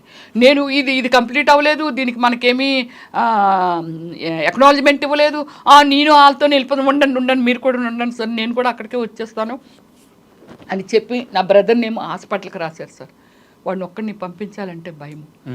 డ్రైవర్ బయట నుంచి ఫోను, అమ్మ ఇక్కడ కూడా బయట కూడా వాళ్ళ మనుషులే ఉన్నారు, నన్ను వచ్చి అడిగారమ్మా మీరు పోలీసుల పక్క నుంచి ఎక్కడికి రాకండి అమ్మా. ఎలా ఉంటుంది నా సిచ్యువేషన్, పోలీస్ స్టేషన్ బయట కూడా ఉన్నారు, కామన్ డ్రెస్సులు, నన్ను వచ్చి అడిగారమ్మా ఎవరు నువ్వు ఏమిటి, మీ డ్రైవర్ని ఇక్కడ ఎన్నాళ్ళుగా పనిచేస్తున్నావు అడిగారు, ఆ డీటెయిల్స్ అన్ని కూడా అడిగారు. అడిగితే లేదు సార్ నేను ఒక 5 days అయింది సార్ ఇక్కడికి వచ్చి, నాకేమీ తెలియదు సార్, అది మన వెహికల్ ఫోటోలు తీసుకోవడం ఇదంతా. సో ఇది నేనేమంటున్నా, వెహికల్ ఫోటోలు ఇక్కడ తీసుకోలేదు, దాని ముందే తీసేసుకున్నా. లోపల మా సిచ్యువేషన్ ఎలా ఉంటుంది, వాడిని ఎలా నేను హాస్పిటల్కి పంపించాలి, వీళ్ళందరూ ఇక్కడికి వెళ్ళిపోయారు, నేను కూడా మీతో వచ్చేస్తాను, ఇది అన్ఫినిషింగ్ అయిపోతుంది కంప్లైంట్ ఇవ్వకపోతే, ఎక్నాలజ్మెంట్ తీసుకోవాలి, వెంటనే ఎఫ్ఐఆర్ ఫైల్ చేయాల్సింది ఎంక్వైరీ చేసి ఫైల్ చేస్తామని చెప్పారు. సో ఓకే, ఇది అయిపోయింది కదండి. ఇప్పుడు నేను ఒకటి చెప్తున్నానండి శ్రీధర్ రావు గారిని. ఒక డౌట్ మేడం, ఫైనల్గా కేసు ఫైల్ చేశారా? చేశారు. ఓకే, సో ఇచ్చారు. ఓకే, ఇప్పుడు ఆ కేసు రన్నింగ్లో ఉంది. ఓకే, ఎంక్వైరీ చేస్తారు. ఎస్, ఎస్టర్డే పోలీస్ స్టేషన్కి వెళ్ళాము. ఓకే, వెళ్ళి అంతా ఎవరున్నారు ఇక్కడ, ఏముంటారు, ఎదురుంటారు. వెళ్ళప్పుడు నా ఫోన్ని ఏమండి మేమేమి దొంగలం కాదు కదా, వాడెవడో దొంగతనం వేశారు, మీరు రికవరీ చేశారు, నాకు ఇచ్చేయండి, నాకు కమ్యూనికేషన్ గ్యాప్ వచ్చేస్తుంది. ఇలాంటి సిచ్యువేషన్ నా ఫ్యామిలీతోనో ఇంకోతోనో నా ఫ్రెండ్స్తోనో ఏదైనా చూడాలి, ఎందుకంటే ఈవినింగ్ మళ్ళీ మీడియా కూడా వచ్చేసారు అక్కడికి. సో ఇదంతా చూసి వాళ్ళు బెదిరిపోతారండి, నాకు ఒక కమ్యూనికేషన్ కావాలి కదా, నా ఫోన్ ఇచ్చేయండి అంటే అలా ఇవ్వమండి, కోర్టులో సబ్మిట్ చేస్తామంటే మా లాయర్ గారు అది అన్నారు. కోర్టులో సబ్మిట్ చేయడం ఏంటి, నీది పోయిందని కంప్లైంట్లో అయితే రాసావు కదా, అది రికవరీ చేసినప్పుడు నీ చేతికి ఇచ్చేయాలి కదా. వాళ్ళు దారిలోనే పోయింది, అది లాగేసుకొని అతనే ఆ బయట నన్ను ఏదైతే మర్డర్ అటెంప్ట్ చేయబడి అతనే లాక్కొని వెళ్ళిపోయాడు. సో ఆ వెంకటేష్ అంటే అతని పేరు, తర్వాత మనం ఎంక్వైరీ చేస్తే వెంకటేష్ అని తెలిసింది. సో ఇచ్చేయాలి కదా. నేను అన్నాను ఆ వీడియోలన్నీ తీసుకున్నాను, కేర్ఫుల్గా ఉన్నాయా లేదా నేను చూడాలి, వాళ్ళు ఏమైనా చేసేసారేమో అది ఇదని అంటే సరే ఎందండి అయితే ఓపెన్ చేయండి అని చెప్పి ఇచ్చాడు. ఓకే ఇవి ఉన్నాయా, ఓకే, ఏమో అన్నీ మనకు గుర్తుంటాయండి, ఎన్ని వీడియోలు తీసాము, వాళ్ళు ఏమైనా ఓవర్ నైట్లో చూసి, అంటే నాది సీక్రెట్ కోడ్ పెట్టాను దానికి, తీసారే లేదనేది మనకు తెలీదు. సో నా డేటా ఉంటుంది కదా అందులో, నా జీవితం ఉంటుంది కదా దానిలో, అంతే కదా. ఇప్పుడు అదే కదండి ఫోన్ ట్రాపింగ్ గురించి దాని గురించి ఇంత పెద్ద పెద్ద ఇష్యూలు జరుగుతున్నాయనంటే నా జీవితాన్ని, అంటే ఇదంతా అతను చేసిన శ్రీధర్ రావు చేసిన స్కెచ్. ఆవిడ ఫోన్ లాక్కోండి, ఆవిడ ఇంకో విధంగా కూడా బ్లాక్మెయిల్ చేయొచ్చు. ఎందుకు ఇంత గ్రెడ్జ్ ఎందుకు నా మీద? నేనెవరిని, సాదా సీదా మనిషిని, మామూలుగా ఆయన ముందు చీమ బుర్రకాయని కూడా కాదు. అంటే ఏ విధంగా అతను డెవలప్ అయ్యాడో నాకు తెలియదు, కానీ నేను చీమ బుర్రకాయని కూడా కాదు. సో ఇలా అయిపోయింది కదండి. కోర్టుకు వెళ్ళాలి మేము. కోర్టుకు వెళ్ళి టైం అయిపోయింది అప్పటికి, యాక్చువల్లీ 10కి రమ్మన్నారు, ఇక్కడే 12 అయిపోయింది. షార్ట్ కట్లో కొట్టి కోర్టుకు వెళ్దామని కోర్టుకు వెళ్ళి లాయర్ తిట్లు. వెంటనే కమిషనర్ గారికి కాల్ చేశాను. సార్ కమిషనర్, అడిషనల్ కమిషనర్ నా దగ్గర అదే నెంబర్ ఉంది, కాల్ చేశాను. సార్ ఇప్పుడు నాది ఫోన్ పోయింది సార్, నాది కోడ్ అడిగాడు అతను, మీరు అదే మీ సీక్రెట్ కోడ్ పెడతారు కదండి అది చెప్పండి అని అన్నాడు. నేను అక్కడే గొడవ ఆడాడు. అదేంటండి మాది ఎందుకండి, కావాలంటే డైరెక్ట్ కోర్టులో సబ్మిట్ చేయండి, కోడ్ ఎందుకు అడుగుతున్నారంటే అతను ఏదో ఒక రివర్స్లో ఏదో దీనిగా మాట్లాడతాడికి మా బ్రదర్ ఏం చేశాడంటే భయపడిపోయి సరే అండి చెప్తానండి అని చెప్పి కోడ్ ఇచ్చేసాడు. ఓకే, పేపర్ మీద రాసుకున్నాడు. అయిపోయింది కదా. వెళ్ళిన తర్వాత లాయర్ గారు చెప్పిన తర్వాత నేను అడిషనల్ కమిషనర్ గారికి కాల్ చేశాను. చేసి సార్ నాది ఫోను పోయింది, మీరు రికవర్ చేశారు సార్, దాని నెంబర్ అంటే నన్ను ఇంట్రడ్యూస్ చేసుకున్నాను, బీసీ స్టేట్ ప్రెసిడెంట్ని, ఫిల్మ్ స్టార్ని, ఇదంతా చెప్పాను. సో దీనికి సరే అలా నెంబర్ తీసుకోవచ్చా సార్ అని అన్నా. అడగకూడదమ్మా, అడగకూడదు కదా. కానీ మీ ఎస్ఐ అడిగాడు సార్, సాయినాథ్ అడిగాడు సార్, రాసుకున్నాడు సార్. ఇప్పుడు వాళ్ళ చేతిలో నా ఫోను. ముద్దాయి ఎక్కడున్నాడు, మేము వెళ్ళేసరికి అక్కడ తిరుగుతున్నాడు. అదేంటి బయట తిరుగుతున్నాడు, లోపల ఉన్నాడు అని అన్నారు అని అంటే మార్నింగ్ వెళ్ళప్పుడు తిరుగుతున్నాడు అని అంటే లేదండి అతను బాగా కొట్టేశామండి, హెల్త్ బాగాలేదండి, హాస్పిటల్ తీసుకెళ్దామని అక్కడ తిప్పుతున్నామండి అన్నారు. మీపైన దాడి చేసిన వ్యక్తిని బయట తిరుగుతున్నాడు అటు పోలీస్ స్టేషన్లో. ఓకే, అయిపోయింది కదా. సెకండ్ టైం మళ్ళీ కోర్టు పని చూసుకొని ఇమ్మీడియట్లీ మళ్ళీ ఈ ఫోన్ గుర్తొచ్చి దాన్ని ఆ కోడ్ని మార్చేద్దాము, ఆ నెంబర్ని మార్చేద్దాము, అక్కడే ఉంది కదా అడిగి, అది ఉంటేనే కదా ప్రమాదం, అతను రాసుకున్నాడు కదని మనం మళ్ళీ వాళ్ళకి చెప్పకుండా చేయకుండా ఇన్ఫామ్ చేయకుండా వెళ్ళామండి. వెళ్తేప్పటికి ఆ ముద్దాయి డ్రెస్ మార్చేసి ఫ్రెష్గా ఒక సీఎమ్మ గారు వేసుకునే డ్రెస్ వేసుకొని ముగ్గురు పోలీసులు టేబుల్ మీద కూర్చుంటే ముగ్గురు ఒకటి నిల్చున్నారు, ఒకరు ఒంగున్నారు, ఒకరు కూర్చున్నారు. ఇతను కూడా అక్కడ 2 చేతులు వెనకాలెట్టి అక్కడ నిల్చున్నాడండి. ఇప్పుడు నేను చేసిన తప్పు ఏమిటంటే దూరం నుంచే నేను మెట్లెక్కుతుంటేనే గెట్ చేశాను, ప్రశాంత్ గెట్ చేశాడు, ఏదో ఫోన్ నడుపుతున్నారు. ఓకే, అంటే ఇతన్ని లూజ్ వదిలేరు అనేది మాకు అక్కడ అర్థమైంది. లోపలికి వెళ్ళాము. సార్ మేము అదే మా ఫోన్ ఉంది కదా, ఆ నెంబర్ మార్చేస్తాం సార్ అంటే అలా అలా అలా 10 నిమిషాలు ఇవ్వండి ఇవ్వండి, వెళ్ళగానే మనం అడిగినప్పుడు ఇచ్చేయాలిగా. ఆల్రెడీ తీసుకోవడమే తప్పు. అడిషనల్ కమిషనర్ ఫోన్ కూడా చేశారట, ఏంటి వాళ్ళని ఏదో కోడ్ అడిగేవట, అది జాగ్రత్త. ఆయన రేంజ్ లో ఆయన ఏమో వార్నింగ్ ఇచ్చారో మనం వెళ్ళలేదు కాబట్టి మనకు తెలియదు. కానీ అలాగా అడిగారంట. అడిగితే అప్పుడు లేదు కమిషనర్ గారు కూడా సరే ఫోన్ ఇవ్వండి, మేము కోడ్ మార్చి ఇచ్చేస్తామండి అంటే, అది ఇప్పుడు ఓపెన్ చేయకూడదండి, అదండి ఇదండి.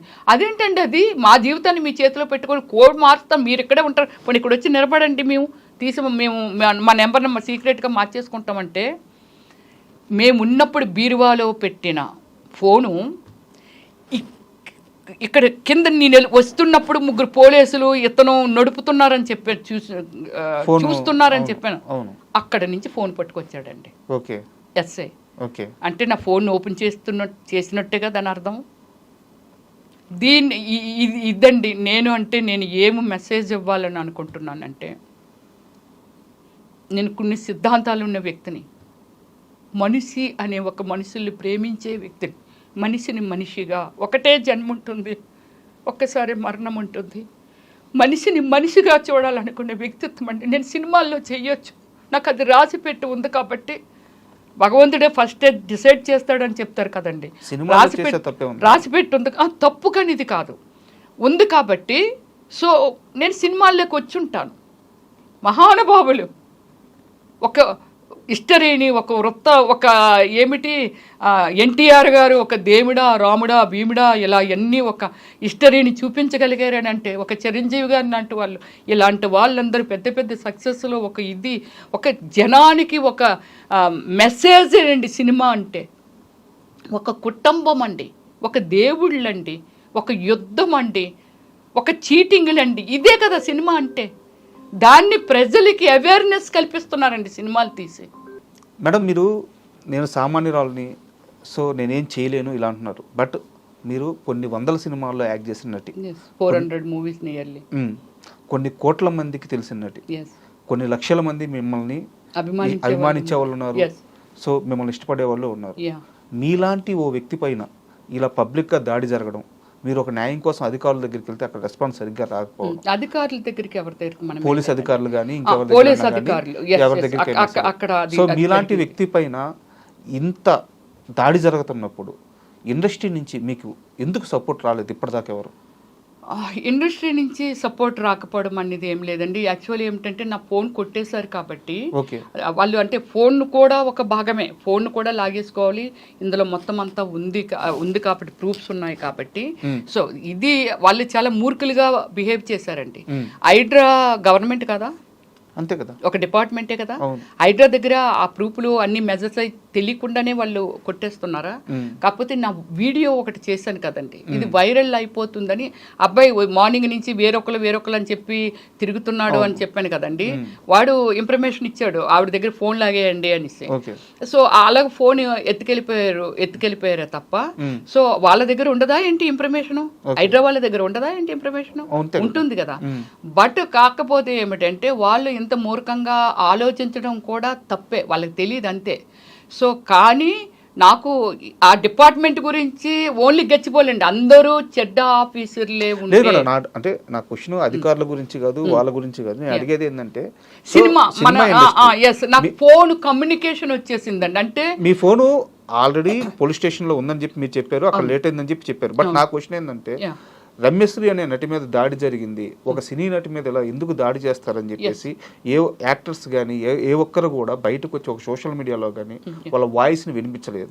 ఇప్పుడు వస్తారండి వాళ్ళు, చెప్పండి అంటే రమ్యశ్రీ గారు ఏమైంది ఏమిటని అడిగే చాయిస్ కూడా లేకుండా అయిపోయింది అంతే. ఒక మా అసోసియేషన్ నుంచి కానీ, అంటే మా అసోసియేషన్ అంటే సినిమా యాక్టర్లది ఒక అసోసియేషన్, డైరెక్టర్స్ అసోసియేషన్, నేను డైరెక్టర్ని కాబట్టి డైరెక్టర్స్ అసోసియేషన్, టీవీ ఆర్టిస్ట్ కాబట్టి టీవీ అసోసియేషన్ మెంబర్ని, వీళ్ళందరూ కదిలి రావటానికి రమ్య ఏమి జరిగిందని అడిగే అవకాశం లేకుండా పోయింది. ఇప్పుడు వస్తారండి వాళ్ళంతా. మరోవైపు వచ్చేసి మీకు బీసీ మహిళగా మీ కులస్తులందరూ మా స్త్రీ పైన ఇలా దాడి చేస్తారని చెప్పేసి వాళ్ళు మాత్రం ఒక రేంజ్ లో క్యాంపెయిన్ చేస్తున్నారు. ఒక వెలమ మహిళ మీద మా స్త్రీ పైన ఇలా దాడి చేస్తారని చెప్పి వాళ్ళు మాత్రం బాగా సపోర్ట్. నాకు కులాలు లేకపోతే అవి ఏమీ లేవండి. నేను ఒక మనిషిని, ఒక దేవుడి బిడ్డని. దీనికి మీకు చెప్తున్నాను, మన ప్రైమ్ మినిస్టర్ గారు రాముడిని అంత గ్రాండ్గా అంత ఖర్చు పెట్టి అయోధ్యలో స్థాపించారు. రాముడు లేడు ఇప్పుడు మన మధ్య. ఆయన చేసిన ఒక మంచి దేవుడిని ఎవరు రెస్పెక్ట్ చేయకుండా ఉంటారండి? దేవుడు. సో అలాగే నేను ఒక దేవుడి బిడ్డనే తప్ప నాకు ఆ కులాలు ఈ కులాలు అది ఇది అనేది నాకు సంబంధం లేని విషయాలు. నేను ప్రతి ఒక్కరిని ఇప్పుడున్న మొన్న ఒక ఇన్సిడెంట్ జరిగిందండి. ఏది మన కాశ్మీర్లో ఒక ఇన్సిడెంట్ జరిగింది. టెర్రరిస్టులు ఒక 26 మందిని నిర్దాక్షిణ్యంగా మీరు హిందువులు అని చెప్పి కాల్ చేశారు. ఇది చూసిన వాళ్ళకున్న ఇన్ని కోట్ల మంది 150 కోట్ల మంది జనాభా మన ఇండియాలో ఎంతమంది ఆ బాధ ఇది రేపు మీకు జరగవచ్చు, నాకు జరగవచ్చు, ఎవరికైనా జరగవచ్చు. ఇది ఒక దుర్మార్గము. దానికి వాళ్ళ సింధూర్ పేరు పెట్టి దానికి అంటే దీన్ని ఒక యుద్ధం కూడా ప్రకటించారు. ఇలాంటి వ్యవస్థను రూపుమాపాలి. ఈరోజు మీకు జరిగింది ఇంకోళ్ళు జరగవచ్చండి. అంత గుడ్ డిసిషన్ మన ప్రైమ్ మినిస్టర్ గారు మోడీ గారు తీసుకున్నారు. కానీ అది ఇప్పుడు ఇక్కడ ఒక హైదరాబాద్లో ఉండొచ్చు, వైజాగ్లో ఉండొచ్చు, లేకపోతే ఢిల్లీలో ఉండొచ్చు, వాటెవర్ ఎక్కడైనా ఉండొచ్చు.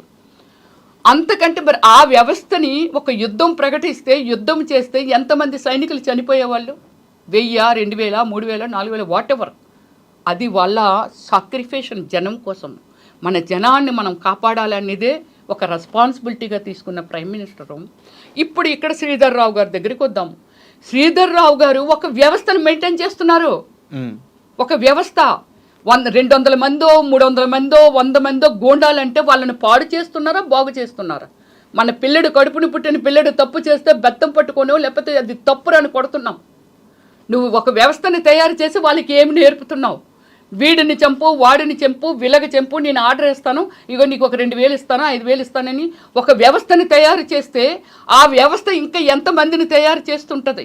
ఆ వ్యవస్థ వల్ల ఈ సమాజం ఇప్పుడు 70-75% ఒక మంచి అనేది ఏదైతే ఉందో, మంచి కోసం ఆలోచించి ఒక మనిషి కోసం మనిషి ఆలోచించే ఒక హ్యూమన్ బీయింగ్ ఏదైతే ఉందో ఆ వ్యవస్థ టాప్కి వెళ్ళిపోద్ది. ఇంకా ఈ 100 మంది 200 మంది ఇంకొక 500 మందిని తయారు చేస్తారు. ఖచ్చితంగా బ్యాడ్ కల్చర్ కదా. దీనికి రెస్పాన్సిబిలిటీ నేనేమంటానంటే ఈ వ్యవస్థను రూపుమాపటందుకు ఇప్పుడు అందులో ఎంతోమంది కష్టపడి సంపాదించుకునే ఎంప్లాయీస్ ఉన్నారు. అది చిన్న వ్యాపారం చేసుకున్న వాళ్ళు ఉండొచ్చు, ఎవరైనా ఉండొచ్చు. అందుకే నేను ఏం అడుగుతున్నానంటే, నేను మీ ఇంటి ఆడబిడ్డను అనుకోండి, మీ పిల్లలు ఏదో సాఫ్ట్వేర్ ఉద్యోగాలు చేసుకుంటే, ఎక్కడో ఏదో చిన్న మొక్క ఏదో కొనుక్కుందామని అనుకుంటే అది ఎవరైనా ఆక్రమించుకుంటే ఎలా ఉంటుంది? ఇలాంటి దాన్ని అరికట్టడానికి ప్రజల నుంచే ఒక విప్లవం రావాలి, ఒక ఎంప్లాయీస్ నుంచి ఒక విప్లవం రావాలి, అలాగే ఒక యూత్ నుంచి విప్లవం రావాలి, అలాగే ఒక లేడీసా లేకపోతే ఇంకోటి అనేది మన పిల్లలు రేపు రమ్యలాగా అవ్వకూడదు అని అనుకుంటే ఇలాంటి వ్యవస్థను మాత్రమే రూపుమాపమంటున్నానే తప్ప శ్రీధర్ రావు గారి మీద నాకు ఎటువంటి కోపము లేదు. అతను చేస్తున్న యాక్టివిటీస్ ఏవైతే ఉన్నాయో చాలా దారుణము. అలాగే ప్రభుత్వ అధికారులు ఎవరైతే ఉన్నారో అతనికి తొత్తులుగా మారి వాళ్ళకి ఎంకరేజ్ చెయ్యకున్నా ఏమి తింటారండి మీరు? ఎంకరేజ్ చేయకుండా ఇంత పెద్ద స్కాములు, ఇంత పెద్ద అన్యాయం జరగదు. అందువల్ల ఏమిటంటే దయచేసి ప్రతి డిపార్ట్మెంటు, ఇదంతా రెవెన్యూ డిపార్ట్మెంట్ కానీ ఏదైనా సరే న్యాయం ఇంత కొంచెమైనా న్యాయం కోసం పనిచేయండి.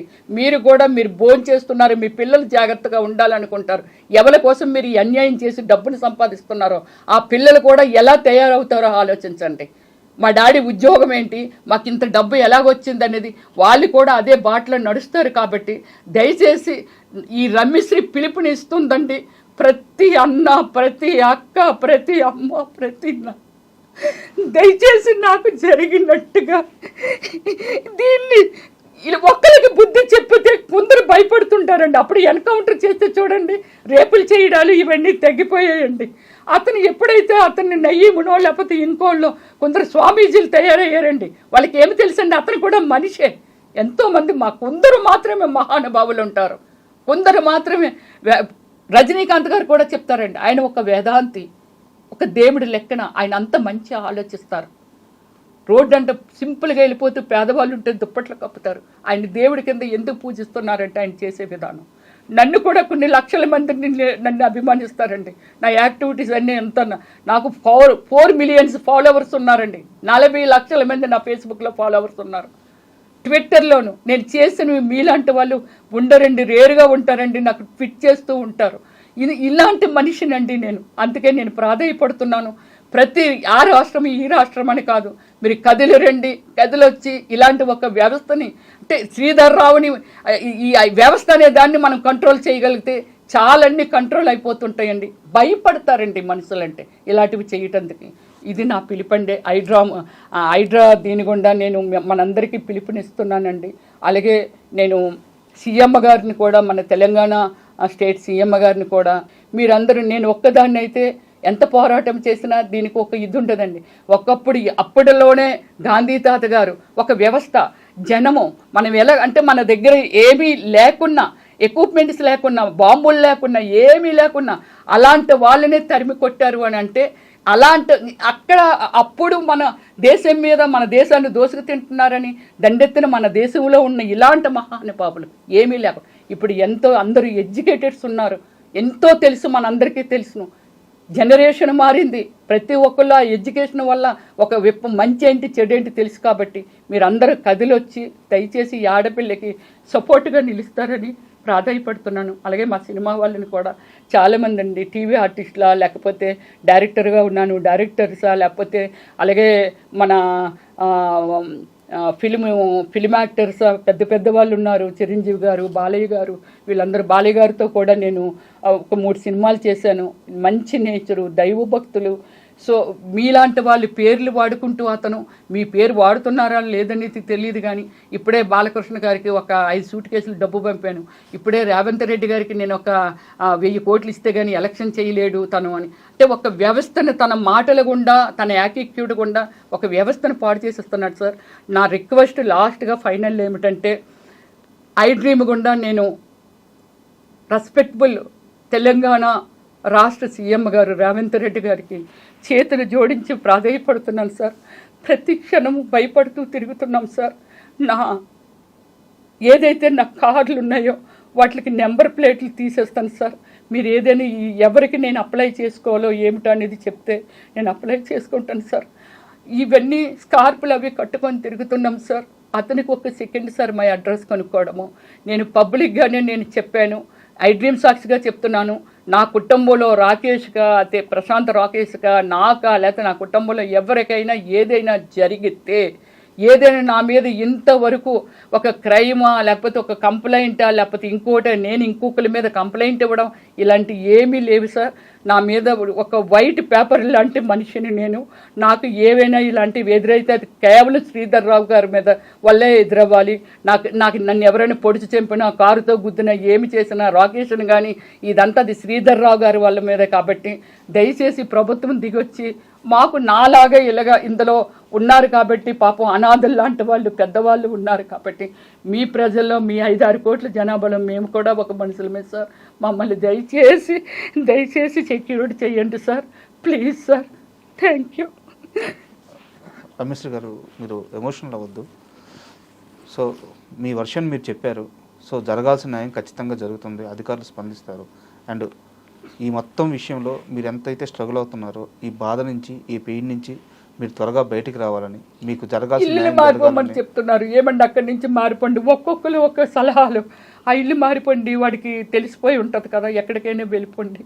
ఎందుకు భయపడి పారిపోవాలంటాను? ఎందుకు పారిపోవాలి? ఒక మనిషికి నా లైఫ్ నాది, నేనేమి హామ్ చేసే ప్లేస్లో లేను, ఎవరికి హామ్ చేయట్లేదు. నేను ఎందుకు అతనికి భయపడి పారిపోవాలి? ఇల్లు మారిపోండి మేడం, ప్లీజ్ మేడం, లేదా అక్కడి నుంచి ఒక 1 month 2 months ఎక్కడికైనా వెళ్ళిపోండి మేడం. ఎందుకు వెళ్ళిపోవాలి? నేను దేనికి వెళ్ళిపోవాలి? అందుకే నేను మన సమాజాన్ని అడుగుతున్నాను, సమాజాన్ని హెల్ప్ అడుగుతున్నాను. మన అందరం తిరగబడితే అలాంటి వాళ్ళు ఎంతసేపు? మీ బిడ్డని, మీ ఆడబిడ్డని, మీ బిడ్డలు కూడా ఉన్నారు, మీరు కూడా ఇలాంటివి పే చేయొచ్చు. కథలు రండి మీరు అంతా, నిజంగా చెప్తున్నానండి నేనైతే. అండ్ మీరు ఈ బాధ నుంచి త్వరగా బయటపడాలని, మీకు ఖచ్చితంగా 100% న్యాయం జరగాలని మనస్ఫూర్తిగా కోరుకుంటున్నాను. And all the best madam. Thank you.